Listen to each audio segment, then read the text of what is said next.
Hey look, first video from the new office. Pretty cool, huh? So tonight is the first Skookum Mentors interest meeting, 7 p.m. Perch and Play. Hope we see you there. And one of the many reasons that I am excited about this pilot program for Skookum Mentors is that part of the legislation that created it called for and funded the Washington State Institute for Public Policy to analyze the outcomes that were created by this program.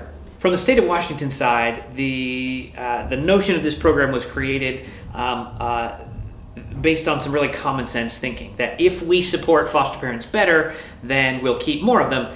Generally sound thinking, I would say, but rather than just rely on common sense, the legislation specifically said that the program should be tested against predetermined objectives, and WISIP, Washington State Institute for Public Policy, is the group that would do that testing. Now, it called for the testing, and it explained who was going to do the testing, but it didn't necessarily, in the legislation, define what the goals should be or what metrics should be tested.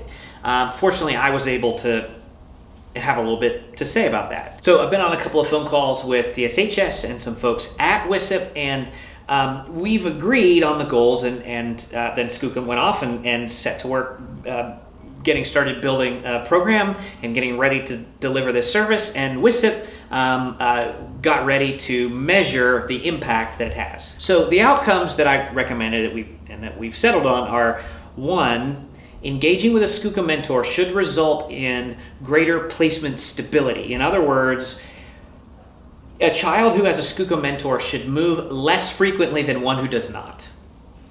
And 2, engaging with a Skookum mentor should improve foster parent retention. In other words, if a Skookum mentor is paired with a child, the foster parents in that home should be more likely than their peers to relicense. So Skookum mentors should make foster care placements more stable and foster parents more likely to stay foster parents for a long time.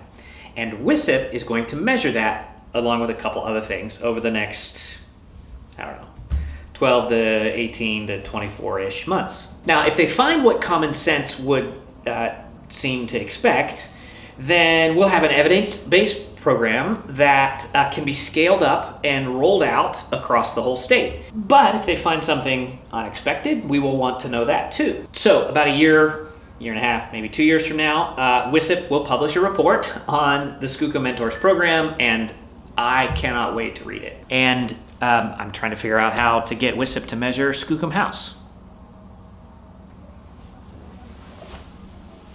So hope to see you this evening.